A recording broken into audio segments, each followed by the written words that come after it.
Ayan 'no, magandang lalaki po kayo at magandang babae po kayo. Siyempre, panibagong araw, panibagong tsaa at panibagong pag-asa. Yun, okay po ba lahat? Ang daming nagrereklamo sa atin patungkol dun sa anomalya sa Bureau of Immigration. Tagal na, no? Parang kumbaga sa problema sa flood control, problema sa baha, basura, traffic, paulit-ulit na lang yung nangyayaring anomalya sa Bureau of Immigration. Isa ang BI sa mga ahensya ng gobyerno na masasabi nating walang kakupas-kupas pagdating sa paggawa ng anomalya. Isa rin ito sa mga attached agencies na nasa ilalim ng Department of Justice nasa pamamahala naman ni Justice Secretary Boying Rumulya na aplikante ngayon sa pagka-ombudsman. Tingnan natin kung siya ba ang papalit sa nagretirong si Ombudsman Samuel Martires. Pero sana, bago sana lisanin ni Boying Rumulya ang Department of Justice, malinis niya yung nangyayaring talamak na katiwalian sa Bureau of Immigration, gayon din sa National Bureau of National Bureau of Investigation. Take note nag-resign na po si NBI Chief Jimmy Santiago. Ang tanong ngayon, kailan naman magre-resign si BI Commissioner Joel Anthony Biado na mas malupit yung nangyayaring anomalya. Alam mo bakit mas malupit? Kung sa NBI, yung nangyayaring, yung mga napaulat na anomalies and controversies, hindi pinansin ng Senado. Dito po sa Bureau of Immigration ay magsasagawa po ng kanilang hiwalay na investigasyon ang mataas na kapulungan ng Kongreso. Ito po yung Senado. And sa NBI, nag-resign sa simpleng kontrobersya sa mga kabi-kabilang pagbatikos na naglalabasan sa media at social media. Pero dito sa BI, talagang kapito ko si Joel Biado, no? Na alam natin na kabrad ni Justice Secretary Boying Rimulya at kabrad din syempre ni Speaker Martin Romualdez. Marami tayong nakakausap sa BI. Ang unang-unang issue kay Biado, bias daw ito. Binanggit natin yung fraternity, no?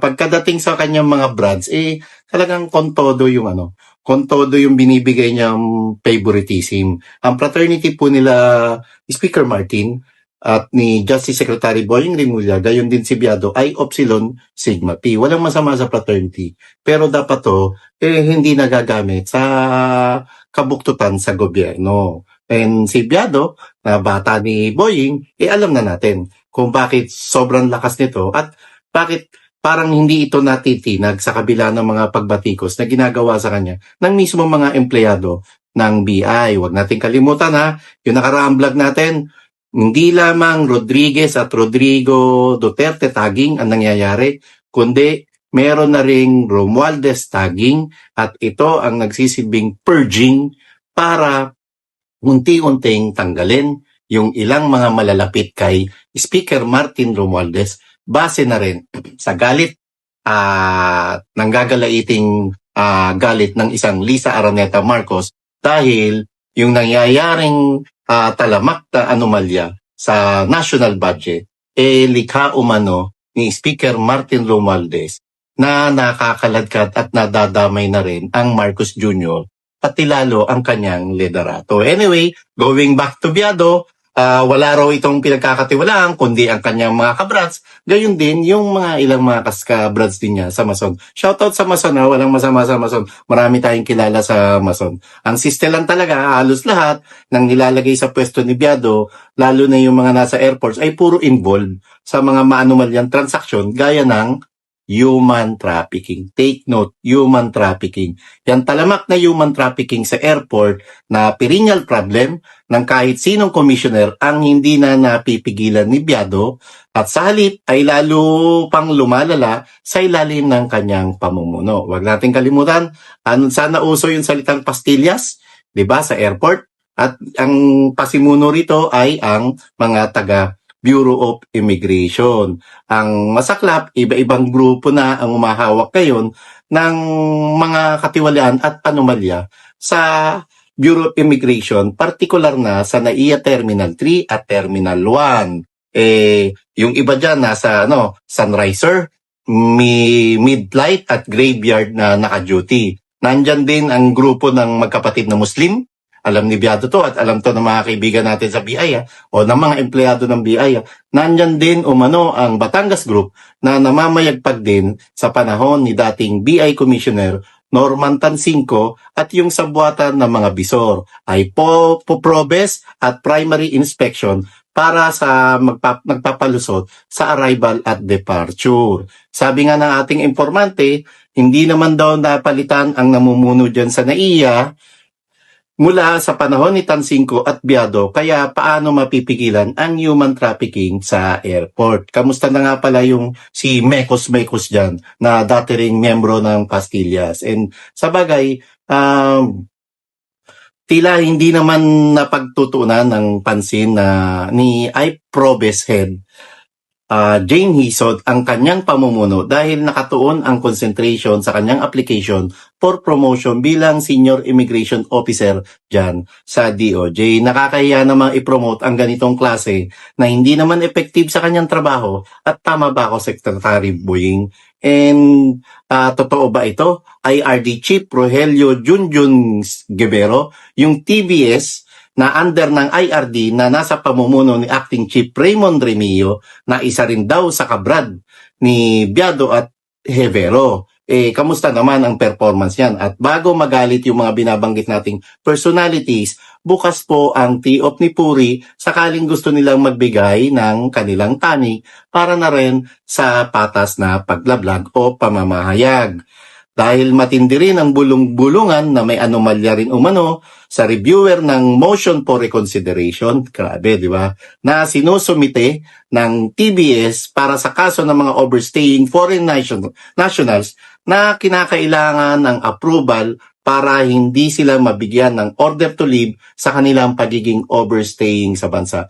Nabanggit ko na dati sa nakalipas na vlog, hanggang ngayon po may bayaran para lamang hindi mapauwi sa kanilang bansa ang ilang Chinese Pogo personalities. And ang binabanggit ko ron, Pogo lang dito po, marami po. May mga Indian nationals, may mga Korean at kung ano-ano pa na ang masaklap, karamihan sa kanila ay may mga kaso sa kanilang bansa. Gaano naman katotoo na hindi naaprubahan ng kanilang budget ng, alam mo yun, ng walang hindi naaprubahan ng kanilang papeles ng walang budget, di ba? Tama ba? Ang matindi rito, yung tinatawag na service fee on top sa mga fines and penalties na dapat bayaran ng isang overstaying na foreign nationals. Diyan daw lumalabas ang husband and wife tandem ng hindi ko nababanggitin o kailangan ko pang banggitin. Anyway, Mr. and Mrs. po sila. Kilala po sila sa ganitong klaseng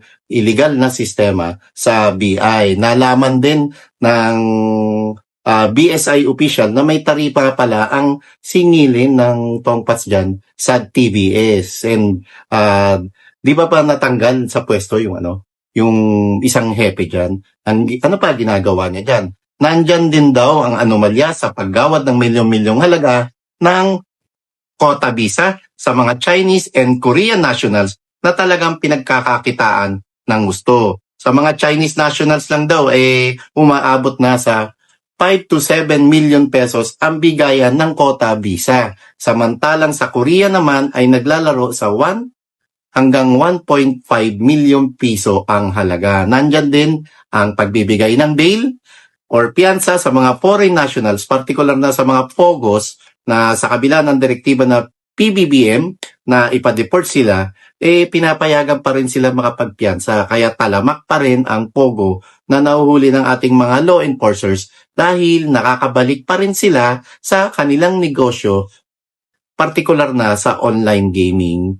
at iba pang mga anomalya at scam na trabaho. Sa ngayon, talagang magulo ang takbo ng ahensya ng BI, kaya may empleyado dyan na nag-file agad ng early retirement para iwasan ng naka-schedule na Senate investigation. Antayin po natin ang Senate investigation at antayin natin kung paano naman mahuhubaran uli ng maskara ang iba't iba pang personalities sa BI at dapat managot dyan at dapat sumagot o marap sa Senado si Commissioner Biado kung ayaw naman niyang mag-resign sa pwesto o ayaw niyang gayahin ang isang NBI chief, Jimmy Santiago, na magsumite ng irrevocable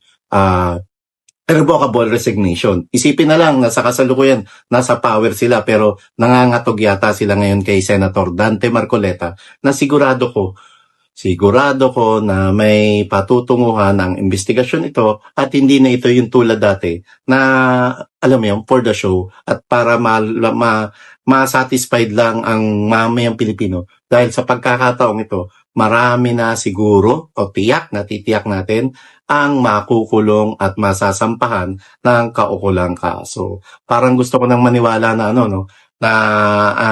ang hindi totoo na ang ibig sabihin ng BI ay Bureau of Immigration, kundi ito ang bad influence. Dahil sa sobrang dami ng pinagkakitaan dyan, ang dami ng corrupt. From Pastilla scam, from Mekos scam, ngayon tawagin na natin itong ultimate scam. And dahil dyan, ito po ang Tiyok ni Puri na nagiiwan uli sa inyo ng pansamantalang paalam, sayonara, and adios mga amigos. Ingat po lahat. Thank you, Lord.